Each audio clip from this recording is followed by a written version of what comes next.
Nuestra serie, como ya he mencionado, se llama La fidelidad de Dios, pasado, presente, futuro. Y la enseñanza de hoy, como lo dije al inicio, es la última parte de la primera etapa del tiempo, es decir, el pasado. Durante estos estudios que hemos visto de esta primera carta a los tesalonicenses, hemos podido ver muchas cosas que el apóstol Pablo, junto con los misioneros Silas y Timoteo, siempre tienen un mensaje exhortativo para nosotros en la iglesia de hoy. A medida que hemos pasado desde el capítulo 1, versículo 1, hasta el capítulo 2, versículo 12 que vimos la semana anterior, hemos visto muchas exhortaciones, hemos visto cómo nos consuela el apóstol y la palabra de estos misioneros para poder ponerlas por obra. Estuvimos estudiando del primer capítulo de esta carta y vimos lo que la fidelidad de Dios produce, y eso eran acciones de gracia de los misioneros por los hermanos de Tesalónica.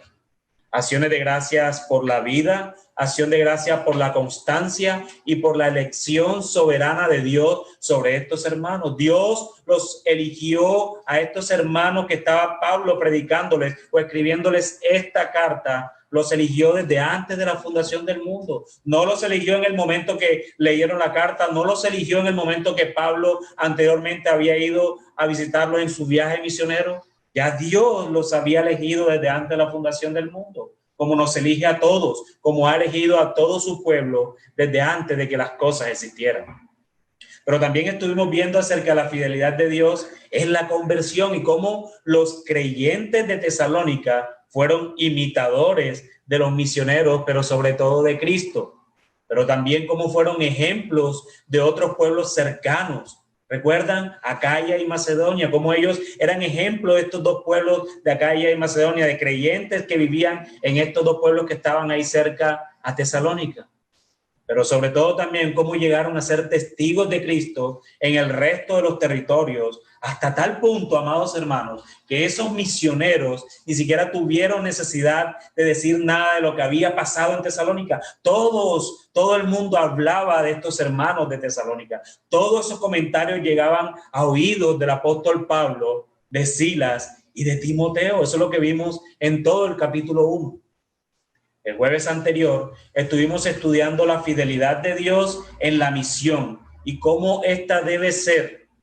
Evidentemente debe ser para la gloria de Dios, y esto evidentemente entonces nos lleva a la conclusión de que no debe ser para la gloria de ningún hombre, ni siquiera de los misioneros que la hacen, ni siquiera de la iglesia que la recibe. No, la gloria únicamente es para el Dios Trino, pero que tiene tremendo efecto y consecuencia en favor de la iglesia. Entonces vemos cómo el apóstol Pablo y sus acompañantes le recuerdan a los de Tesalónica todo lo ocurrido en un pasado, en sus oraciones, en la elección de ellos que ocurrió desde antes de la fundación del mundo, en cómo estos hermanos con su fe y testimonio dan a conocer a Cristo. Y aún como estos misioneros llegaron a predicar a estos hermanos en Tesalónica sin importar lo que vivieron. ¿Recuerdan el jueves pasado? Estos hermanos pasaron por Filipos, de allí, de la mujer, de esta adivinadora o como la querían llamar en ese entonces. Cuando Pablo la exhortó y sacó ese espíritu de ella, los amos vinieron y formaron la algarabía en el pueblo de Filipos, hasta tal punto que a Pablo lo encarcelaron. Pero vimos el gozo de Pablo en medio de esto y de su acompañante, que en vez de quejarse, en vez de lamentarse, en vez de decirle Dios por qué, lo que hacía Pablo era cantar himnos al Señor, alabando al Señor, estando preso en lo más oscuro de un calabozo y aún amarrado con cepo. Y muchas aplicaciones prácticas hemos podido aprender de esta carta. La necesidad de orar constantemente en acción de gracias a Dios por nuestros hermanos, como estos misioneros, en tan solo 3 semanas, oraban con una pasión a Dios por ellos.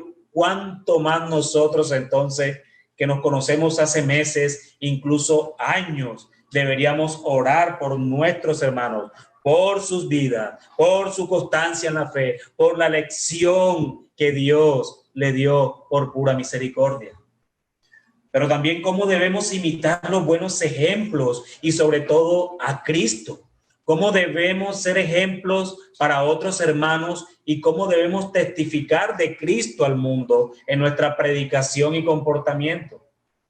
También hemos aprendido que las misiones o esa misión que nos tenga Dios en nuestra iglesia local debe ser para su gloria y no para la gloria de ningún hombre.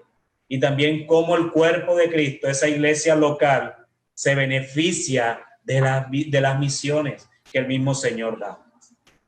En el día de hoy, amados hermanos, y basado en el texto que acabamos de leer, hemos titulado esta enseñanza La fidelidad de Dios en la oposición. El jueves anterior fue la fidelidad de Dios en la misión.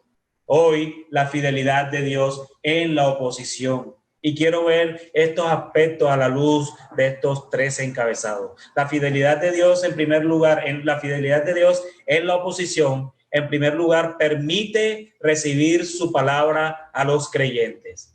En segundo lugar, permite padecimientos y persecución a los creyentes. Y en tercer lugar, permite juicio para los que se oponen. Debemos recibir la palabra de Dios con afectos que armonicen con su santidad, sabiduría, verdad y bondad. Las palabras de los hombres son frágiles y perecederas, como ellos mismos, y a veces falsas, necias, triviales, pero la palabra del Dios verdadero es santa, sabia, justa y fiel. Recibámosla y considerémosla de manera concordante. El asesinato y la persecución son odiosos para Dios, y ningún celo por nada de la religión pueden excusarlos. Nada tiende más a que una persona o un pueblo llene la medida de sus pecados que oponerse al evangelio y obstaculizar la salvación de las almas. El puro evangelio de Cristo es aborrecido por muchos y su predicación fiel es estorbada de muchas maneras. Pero los que prohíben que se les predique a los pecadores, a hombres muertos en pecados, no complacen con esto a Dios. Los que niegan la Biblia a la gente tienen corazones crueles y son enemigos de la gloria de Dios y de la salvación de su pueblo. Y es esto lo que quiero considerar en el día de hoy en los encabezados ya mencionados. En primer lugar, la fidelidad de Dios en la oposición permite recibir su palabra a los creyentes. Dice el versículo 13. Por lo cual también nosotros sin cesar damos gracias a Dios de que cuando recibisteis la palabra de Dios que oísteis de nosotros, la recibisteis no como palabra de hombres, sino según es en verdad la palabra de Dios, la cual actúa en vosotros los creyentes. Pablo comienza como nos tiene ya acostumbrados, con otro conector, por lo cual. La semana pasada habíamos visto los por qué. Hoy vemos el por lo cual. Ese conector viene de la idea que viene hablando de la misión de la semana pasada de ellos y todo lo que sufrieron y para quién lo hicieron, que era para la gloria de Dios y no para hombre alguno, pero sí en beneficio de la iglesia. Comienza el texto diciendo, por lo cual también nosotros sin cesar damos gracias a Dios. Los misioneros, hermanos, no se cansan de agradecer a Dios por la obra que hizo en Tesalónica y utilizando a estos instrumentos en manos de un poderoso alfarero.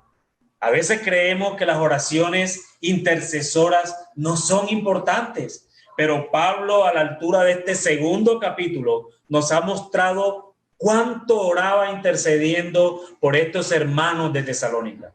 Ya no solo oraba, como en el capítulo 1, bien recuérdenlo, por la vida, por la constancia y la elección de estos hermanos, sino que también sumado a esto, daban gracias a Dios porque estos hermanos recibieron las palabras de los misioneros como palabra de Dios y no de hombres. Eso es lo que dice el texto, de que cuando recibisteis la palabra de Dios que oísteis de nosotros, la recibisteis no como palabra de hombres, sino según es en verdad la palabra de Dios, la cual actúa en vosotros los creyentes. Es hermoso esto, ¿cierto? Ver cómo Pablo, asegurado ya por la acción de gracia que da por la elección, le habla directamente a estos hermanos como creyentes, la que actúa en verdad, sino que según es verdad la palabra de Dios, la cual actúa en vosotros los creyentes. El hecho de que en esta porción la defensa continúa se hará más evidente. Y el punto principal será: el enemigo está procurando socavar vuestra fe, pero vuestra voluntaria disposición para sufrir la persecución por causa de Cristo es prueba de vuestra fe, es prueba de que vuestra fe es genuina, y el enemigo nunca, jamás saldrá victorioso. Eso es lo que Pablo les está diciendo. Con el fin de hacer más real esta verdad, Pablo asevera que no solamente los tesalonicenses están llenos de gratitud por las bendiciones espirituales recibidas, sino que además lo están los misioneros. Por eso Pablo, Silas y Timoteo dan acciones de gracias, porque a pesar de todo lo que ellos sufrieron, a pesar de que ellos pasaron por todo este lapso de tiempo en donde fueron encarcelados y todo eso, nada de eso fue suficiente para que estos hermanos en Tesalónica recibieran la palabra de Dios. Incesantemente dan gracias a Dios por la forma en que los tesalonicenses habían acogido el mensaje y por la influencia que esta palabra proveniente de Dios había ejercido en sus vidas. En otras palabras, se nos ofrece una mayor explicación y amplificación del capítulo 1, versículo 6. Recuerden lo que dice: y vosotros vinisteis a ser imitadores de nosotros y del Señor, recibiendo la palabra en medio de gran tribulación, con gozo del Espíritu Santo. Por esta misma razón, no estamos de acuerdo con aquellos que pudiesen interpretar este pasaje como si dijera: damos gracias a Dios porque cuando vosotros recibisteis este mensaje, obtuvisteis realmente la palabra de Dios y no meramente la palabra de hombres. Ese no es el sentido correcto de lo que Pablo está diciendo. El sentido correcto es: cuando vosotros recibisteis, es decir, la recepción externa de parte de nosotros, la palabra que vosotros oísteis, es decir, que ellos oyendo, la recepción externa, oyendo, que era nada menos que la misma palabra de Dios, la aceptasteis, es decir, la aceptación interna como tal, es decir, como palabra de Dios y no como palabra de hombres. Y la única manera que esto sucediera es que ya, hermanos míos, amigo que nos estás viendo, la única manera de que los de Tesalónica pudieran recibir esa palabra era que ya el Señor había obrado en ellos la regeneración en el corazón de estos hermanos de Tesalónica. Ya esa regeneración estaba hecha. ¿Recuerdan cuando Pablo oraba también, cuando Pablo predicaba? ¿Qué hizo el Señor? El Señor abrió el corazón de Lidia para escuchar a Pablo, y escuchó lo que Pablo predicó y fue convertida en ese momento. La naturaleza del corazón de estos hombres que adoraban sus dioses. Recuerden que los de Tesalónica adoraban sus dioses paganos. Bueno, esa naturaleza de ese corazón que adoraba dioses paganos había sido cambiada para que cuando escucharan la palabra de Dios, la única palabra verdadera que nos habla de ese Dios vivo y verdadero, entendían de una que esa era la palabra verdadera.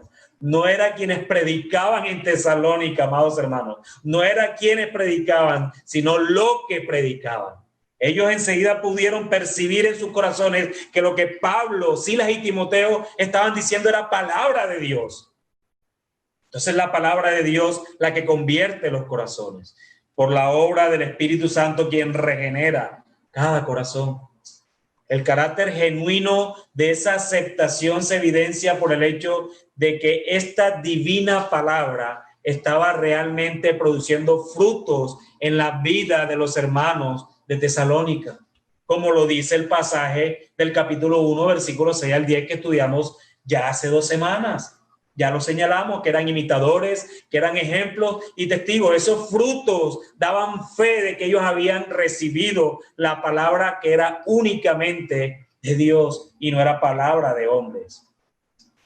Y es en esto donde vemos la fidelidad de Dios, abrumadora y contundentemente, que Dios es tan fiel, amados míos, que no importa la oposición en la que estemos. Si Él ha escogido desde antes de la fundación del mundo, esa palabra será recibida como palabra de Él y no de hombres. Puede haber la oposición que quiera, pero Dios sigue obrando en medio de la oposición.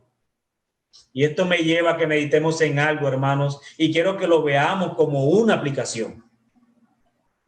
Cuando compartimos el evangelio con alguna persona, sea familiar, sea amigo o conocido, y no vemos efectos de esa predicación, normalmente podemos llegar a un tiempo de frustración.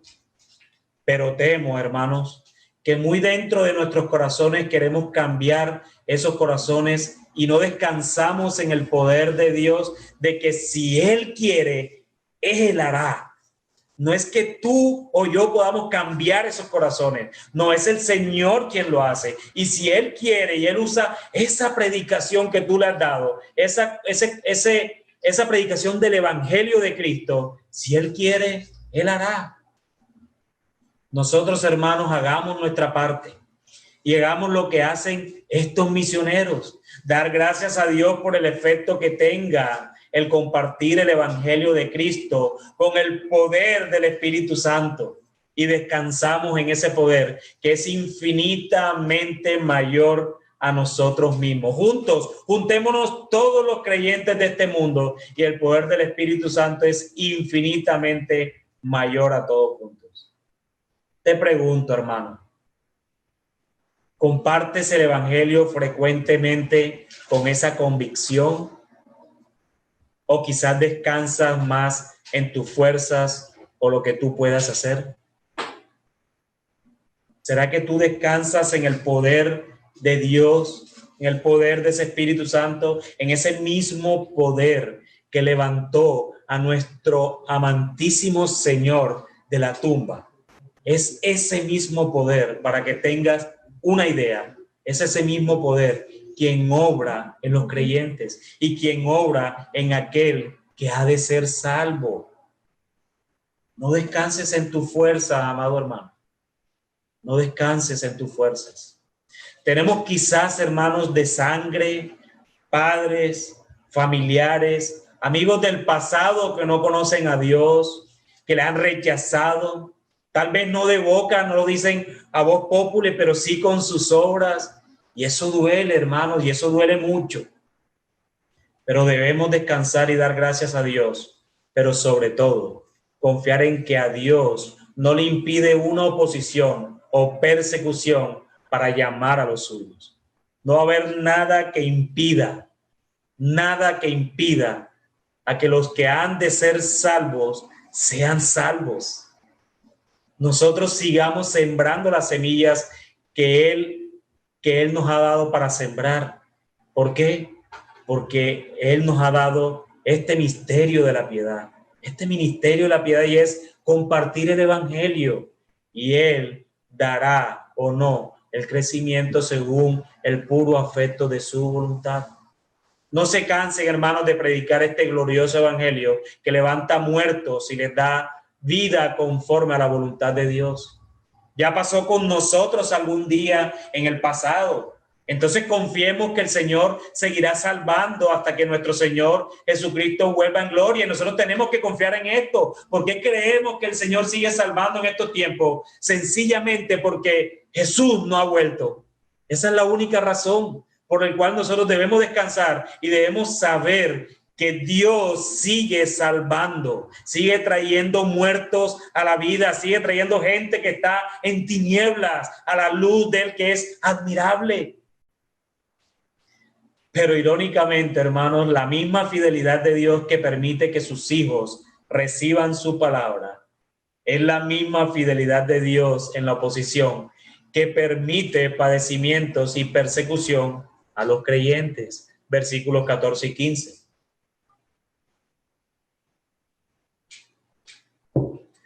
porque vosotros, hermanos, vinisteis a ser imitadores de las iglesias de Dios en Cristo Jesús que están en Judea. Pues habéis padecido de los de vuestra propia nación las mismas cosas que ellas padecieron de los judíos, los cuales mataron al Señor Jesús y a sus propios profetas, y a nosotros nos expulsaron, y no agradan a Dios, y se oponen a todos los hombres. Hermanos, el deseo de sufrir por causa de Cristo es prueba de que eres un discípulo de Él. ¿Cómo vas a decir esto, hermano? ¿Tú cómo vas a decir que yo debo desear sufrir? Hermano, nosotros fuimos también juntamente crucificados con nuestro Señor. Y eso es sufrimiento y eso es con gozo. Eso muestra que la palabra de Dios está actuando en el corazón. Une a los creyentes de tal manera que constituyen una verdadera hermandad a la cual no puede pertenecer quien no esté dispuesto a sufrir así.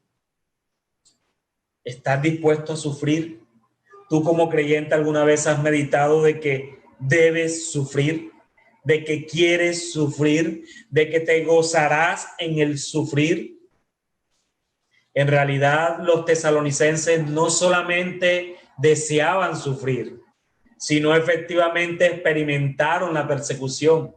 De ahí que llegaron a ser imitadores de otros creyentes. La historia será siempre la misma, se repite en cada época y en cada lugar. Esto fue en el primer siglo y aún estamos en el siglo XXI y esto sigue.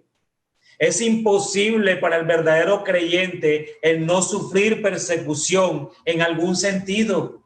Los lectores habían llegado a ser imitadores de los misioneros y de Cristo mismo, lo que vimos en el capítulo 1, versículo 6. Pero ahora se añade un nuevo pensamiento que Pablo da, y es que ellos se habían constituido en imitadores de los creyentes de Judea, los creyentes que estaban en las iglesias de Judea. Estas iglesias de Judea habían padecido de los judíos. Es irónico, ¿no? Los de Judea fueron perseguidos por los judíos. Los de Judea que son creyentes o que eran creyentes, que habían creído en Cristo, que se habían arrepentido, habían llegado a la fe y depositaron su fe únicamente en su Salvador, estaban siendo también perseguidos por sus coterráneos, judíos. Y Pablo, hermanos, conocía bien esa experiencia, por cuanto él mismo, antes de su conversión en Hechos capítulo 9, había participado con los perseguidores. Recuerden eso, apoyado incluso, no era algo deliberado, sino que iba apoyado por cartas de las autoridades judías. Y ese apóstol es el que le está escribiendo aquí también a los hermanos de Tesalónica. Él sabía que era estar en los dos lugares. Él sabía que era ser perseguido, pero también sabía que era ser perseguidor. Además, piensen en Esteban, en Santiago, el hermano del apóstol Juan, y en Pedro. Todos fueron perseguidos, hermanos míos. Los creyentes de Tesalónica habían padecido persecución en forma similar. Sin embargo, la persecución a que se refiere aquí el versículo 14 no es, al menos en forma primaria, a la que se registra en Hechos capítulo 17, versículos del 5 al 8. Sino, recuerden que esta carta nace por un informe que Timoteo, después de haber visitado a los tesalonicenses, mientras que Pablo estuvo en Corinto, en donde duró 1 año y medio, fue basado en ese informe que Timoteo le dio, que él le está escribiendo esto. O sea que ya esa persecución de Hechos capítulo 17 había ocurrido. Esta última persecución había tenido lugar después de la partida de los misioneros. Ellos llegaron, predicaron el evangelio 3 semanas, se fueron, y después de eso el efecto fue la persecución que los mismos gentiles, la misma gente de Tesalónica, los mismos pueblos, perseguían a los que habían creído en Jesús. Es evidente que los gentiles habían tenido parte importante en ella, pues Pablo les escribía, pues habéis padecido de los de vuestra propia nación las mismas cosas que ellas padecieron de los judíos, Ustedes, hermanos de Tesalónica, padecieron por causa de sus coterráneos lo mismo que los de las iglesias de Judea padecieron de los judíos. Pero hay dos lecciones claramente implícitas en esta parte del texto. La primera de ellas es que sea que la persecución venga de judíos o de gentiles, es siempre la misma en carácter. La persecución es oposición, se oponen a todo lo que es Dios. Y eso no importa de dónde seas, si eres de África, de China, de Europa, de España, de Puerto Rico, de Estados Unidos, la persecución es exactamente la misma. Porque en el fondo hallamos la antigua guerra, la simiente de la serpiente, ¿cierto? Versus la simiente de la mujer. Y eso fue decretado por el Señor en el Edén, en los inicios de los tiempos. Pero en segundo lugar, la buena disposición para padecer tal persecución proyecta honor sobre aquel que la experimenta. Es como si Pablo y sus compañeros estuviesen diciendo: miren, Tesalónica, la iglesia de Jerusalén es generalmente considerada un ejemplo para otras. Pero ahora vosotros, los tesalonicenses, a causa de vuestra disposición para padecer como lo hizo los de Judea, habéis mostrado ser igual a ella en este honor. Hermanos, puede sonar contraproducente, pero ser perseguido por causa del evangelio, ser perseguido por causa de Cristo es algo de honor. Es algo que nos debe llenar de gozo. Si tú estás siendo perseguido por la fe que tú proclamas, hermano, siéntete bendecido, porque eso demuestra que eres un creyente. Pero si tu fe va alineado con todas las perspectivas de este mundo, créeme que no vas a sentir oposición. ¿Por qué? Porque tú ni siquiera eres creyente. Y Pablo aclara el por qué los de Judea fueron perseguidos e hicieron padecer a estos creyentes que estaban en estas iglesias.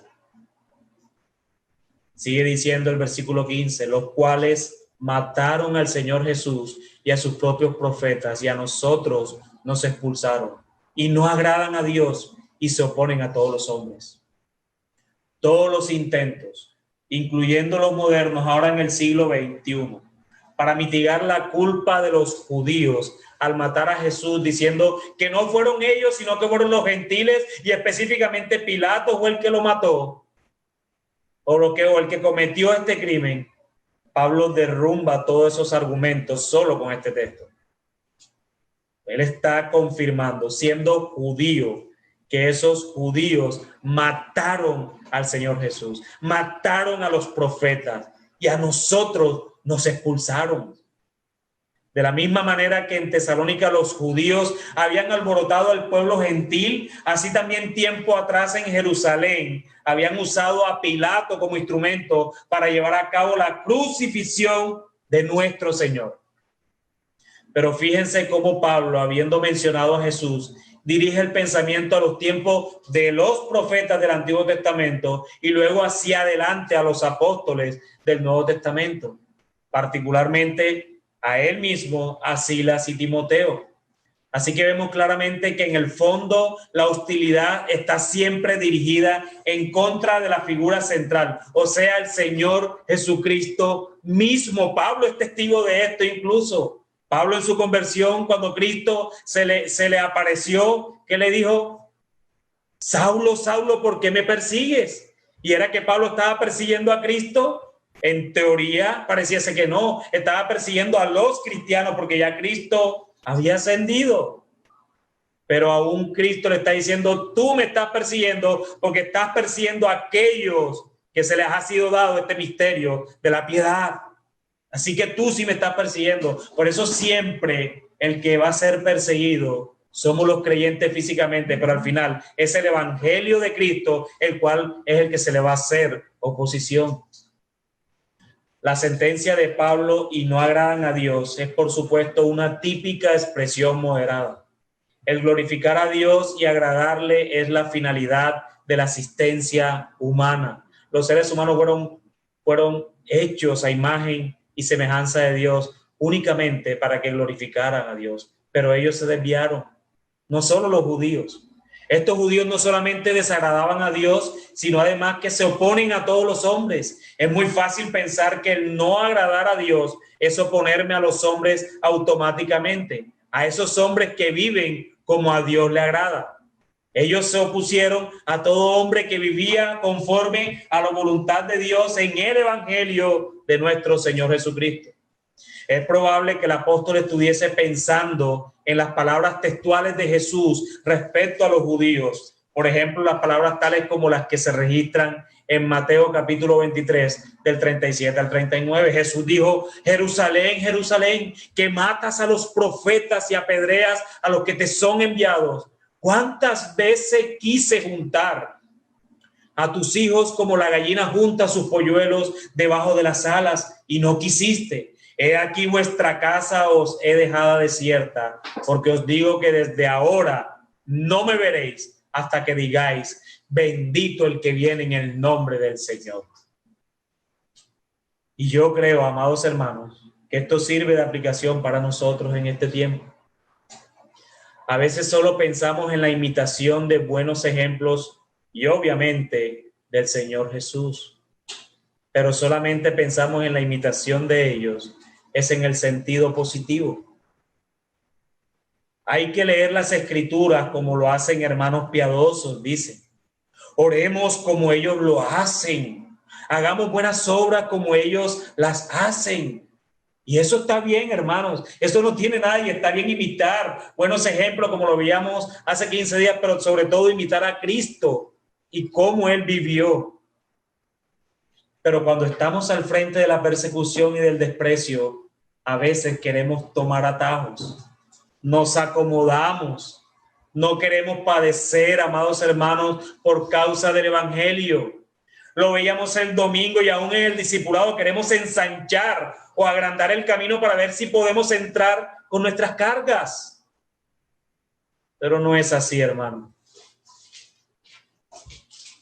Yo nada más pregunto si el que me salvó vino a padecer a este mundo hostil por amor a mí.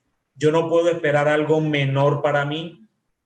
Pero la pregunta para ti, hermano, es: ¿tú estás dispuesto a padecer como Cristo padeció por causa de tu salvación, por causa de mi salvación? ¿Tú estás dispuesto a padecer o solo te gusta la parte positiva? ¿Será que a la primera medio persecución nos enfrentamos o nos esconderemos? Meditemos, hermanos míos, en esto, porque ciertamente se acercan tiempos fuertes para nosotros como creyentes. Seguramente se avecinan tormentas, el cual debemos estar dispuestos a enfrentar. Que Dios, amados míos, nos dé la fuerza para soportar lo que venga a nosotros, pensando únicamente en que nuestra corona no es dada en este mundo, sino que nuestra corona nos va a ser dada en el mundo venidero. Para los falsos creyentes, esto no es atractivo. No, hermano, yo no estoy para sufrir. Yo vine a este mundo solamente a pasarla bien. Esto no es atractivo para mí. Lo que este hermano está predicando, no, yo no lo quiero. Para ellos es mejor decirles al Señor: heme aquí, Señor, pero envíalo a Él, a mí no. Envíalo a Él. Yo me quiero quedar acá.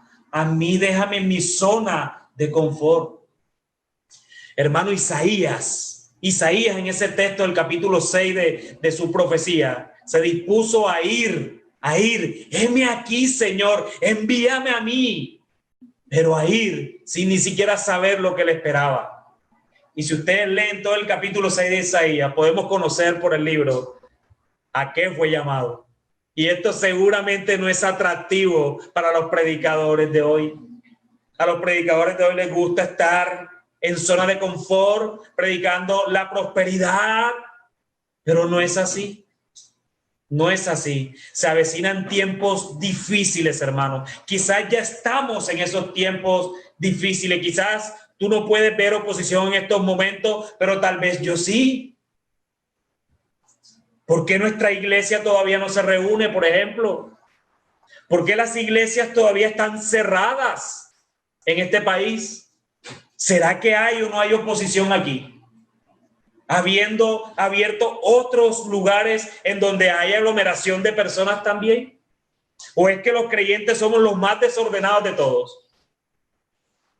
Entonces, hermano mío, ¿tú estás dispuesto a luchar por esa oposición? ¿Tú estás dispuesto a pararte de frente?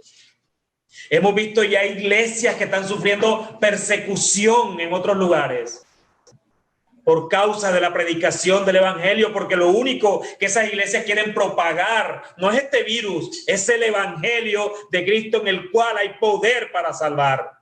Es lo único que va a salvar a pecadores como nos salvó a ti y a mí en algún momento. Y es ese evangelio que el mismo Señor utiliza para seguir y que se siga propagando para seguir salvando a pecadores.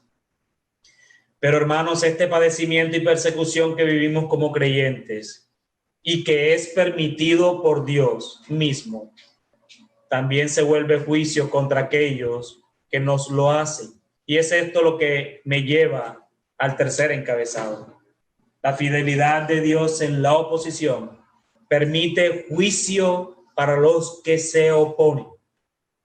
Dice el versículo 16, impidiéndonos hablar a los gentiles para que estos se salven.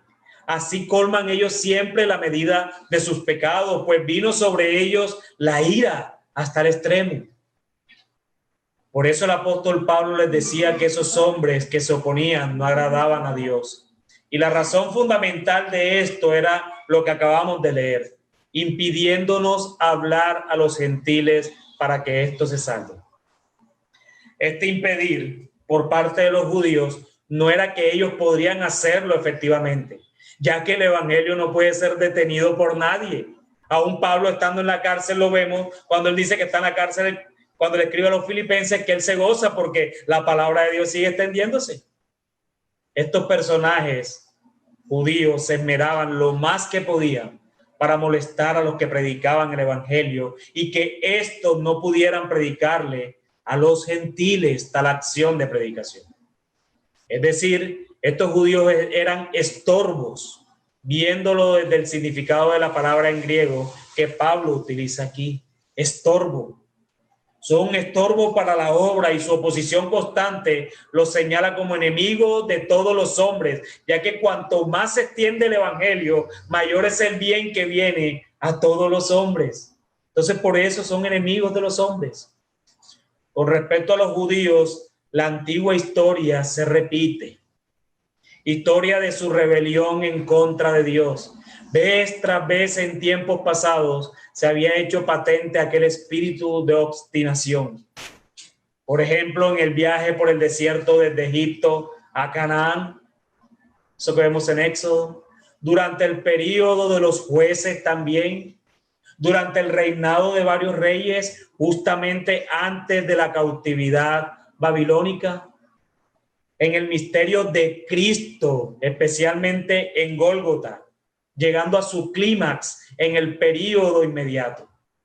De ahí que Pablo puede decir, así colman ellos siempre la medida de sus pecados. Sin embargo, la ira de Dios había alcanzado al grueso de los judíos. Leemos, pues vino sobre ellos la ira hasta el extremo. Se entiende de inmediato que la ira mencionada es la ira de Dios. Pablo tenía buen conocimiento de las palabras dichas por Jesús durante su ministerio terrenal. Hablando enfáticamente, el Señor había revelado que como castigo por el pecado de haberle rechazado el desagrado de Dios, su venganza se había posado ahora sobre el pueblo judío y que esta ira se manifestaría en ayes que caerían sobre ellos. Mateo 21:43 dice, por tanto os digo que el reino de Dios será quitado de vosotros, lo leíamos, y será dado a gente que produzca los frutos de él. Esta ira además ha llegado a su clímax, cuando en tiempos pasados Israel solía pecar gravemente, recibía el castigo merecido. Esta vez no solo es castigado, sino rechazado por Dios.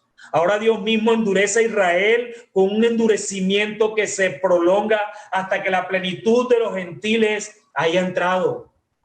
Tremendo, hermanos. Esto es tremendo.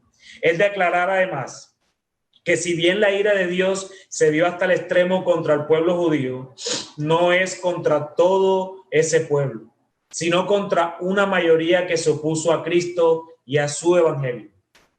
Sabemos que en todo el Antiguo Testamento, a pesar de los castigos de Dios por la desobediencia constante de este pueblo de Israel, siempre quedaba un remanente que él salvaba por pura gracia. Y así fue durante todo ese tiempo. El tema es que así como este pueblo rechazó a los profetas del Antiguo Testamento, también rechazó al Salvador prometido y que ellos terminaron matándolo, crucificándolo. Si bien esto estaba decretado por Dios, evidentemente, como lo dice Hechos en el capítulo 2, no anula la responsabilidad del hombre en este acontecimiento. Entonces esto ocasionó ese clímax, esa ira extrema de Dios sobre estos judíos que lo rechazaron.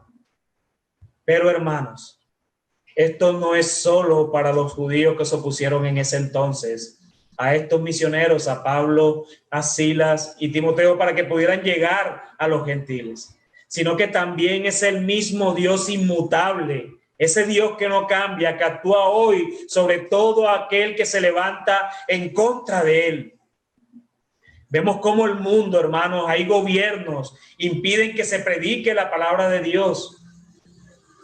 Se oponen a todo lo que provenga una idea de Dios. Han rechazado a Dios en sus propios corazones y estos serán objetos de la justa ira de Dios. Porque dice Romanos capítulo 1, versículo 18, porque la ira de Dios se revela desde el cielo contra toda impiedad e injusticia de los hombres que detienen con injusticia la verdad. Este texto fue el que estudiamos cuando estudiamos la ira de Dios como atributo.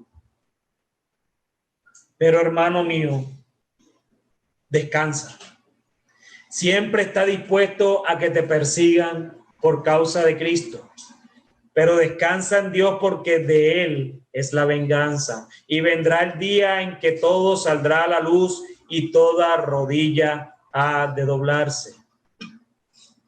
Habrá familiares, hermanos, incluso muy cercanos, esposas, esposos, tal vez que no son creyentes. Habrá amigos que dejaste a un lado por causa de Cristo. Habrá compañeros de estudio para los niños que están viendo en esta transmisión, o jóvenes, habrán compañeros de ustedes en la universidad que los acusarán por su fe. Habrá compañeros de trabajo que se burlarán de nosotros porque creen que todo esto es una fábula y este mundo es todo lo que hay para ellos. Sufriremos, amados, sufriremos, y no porque lo diga yo, sino que fue lo que Cristo nos aseguró. En el mundo tendréis aflicción. Él nos lo está dando como una opción, amado hermano. Si tú eres creyente, si tú te has proclamado creyente, lleves el tiempo que lleves y falte lo que falta hasta que el Señor vuelva o tú partas con el Señor, siempre ten en tu mente estas palabras que Cristo dio. En el mundo tendréis aflicción. Y esto no es una opción para ti ni para mí. Esto es algo que ya el Señor decretó. En el mundo tendré aflicción, pero nuestra esperanza está en que debemos confiar en Él, como Él dice, pero confiad, porque yo he vencido al mundo. Tremenda noticia, hermano, y es en eso en donde debemos descansar. No en que el mundo tendremos aflicción y nos quedamos allí. No, sino confiar. Confiad, nos dice el Señor, porque yo he vencido a ese mundo que te va a causar aflicción a ti. Pero un día, en uno en que nadie lo esperará, nadie, vendrá nuestro Señor. Vendrá en gloria para gobernar eternamente y para siempre. Y ese día absolutamente toda, sin excepción alguna, todas las rodillas se doblarán, tanto de vivos como de muertos. Todas se doblarán delante de Él y reconocerán que Él es el Señor. pero para muchos será demasiado tarde, hermanos. Y yo no digo esto con gozo, sino con un dolor en el alma, porque muchos de los que hoy se burlan de nosotros quizás puedan perderse eternamente por causa de sus pecados y de oponerse al evangelio de Cristo, y tendrán su justa ira sobre ellos y una muerte eterna, y en donde será el lloro y el crujir de dientes eternamente. Y yo no me gozo en esto, hermanos. Esto me da dolor y yo quiero transmitirle ese dolor a ustedes para que aprovechen, hermanos. No se cansen de predicar este evangelio que tiene poder para salvar a esos que nos están persiguiendo. Miren a este escritor de esta carta. Pablo perseguía a los cristianos, pedía cartas para perseguir a los cristianos. Y en el Nuevo Testamento vemos que es el que más escribe cartas a los cristianos. Bendito sea el Señor, porque su poder es mayor que cualquier pecado que haya en este mundo, que cualquier oposición que se quiera mostrar.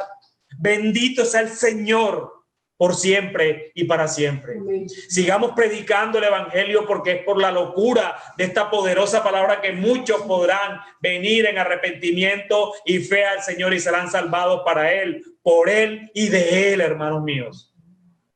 Serán salvados para su gloria, serán salvados por la obra de Cristo en la cruz del Calvario y serán salvados de su justa ira y condenación eterna. Así como tú y yo fuimos salvados de la misma forma. Descansemos, amados, en esa gloriosa venida de nuestro bendito, santo, justo, perfecto Señor Jesucristo. Y rogamos al Padre diciendo: ven pronto, Señor Jesús. Ven pronto, Señor Jesús. Y tú, amigo que estás acá y no conoces de Cristo, hoy puede ser el día de tu salvación. Hoy puedes pasar de ser perseguidor a perseguido, tal y como el apóstol Pablo lo experimentó. Hoy puedes ir en arrepentimiento y fe a Cristo, rogando que te salve y puedas gozar de su salvación desde ya. Si bien puedes sufrir y vas a sufrir, amigos, si te conviertes, ninguna aflicción, escúchame bien, ninguna aflicción se compara con la gloria venidera que es en Cristo Jesús. Ven a Cristo, amigo, ven a Cristo y ven ahora. Amén. Bendito Dios y Padre de nuestro Señor Jesucristo, te damos muchas gracias, Señor. Gracias, mi Rey, porque tú eres bueno y tu misericordia es para siempre, Señor. Gracias. Oh, Señor, toda la gloria, toda la honra, toda la alabanza, todo el poder es para ti, Señor. Alabamos y aclamamos tu santo nombre, Señor. Ayúdanos en todo, bendito Dios.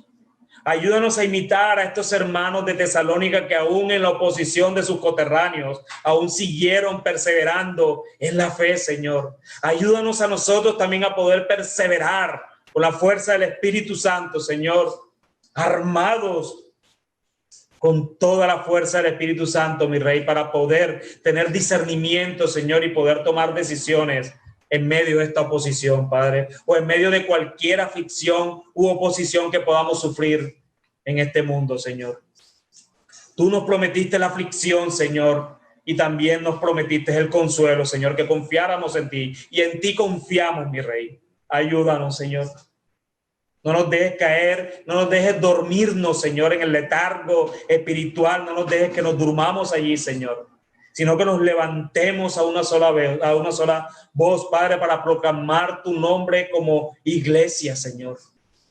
Bendice a esos hermanos que se han levantado en oposición. Bendice a esos hermanos que en países están siendo asesinados por causa de tu nombre, Señor.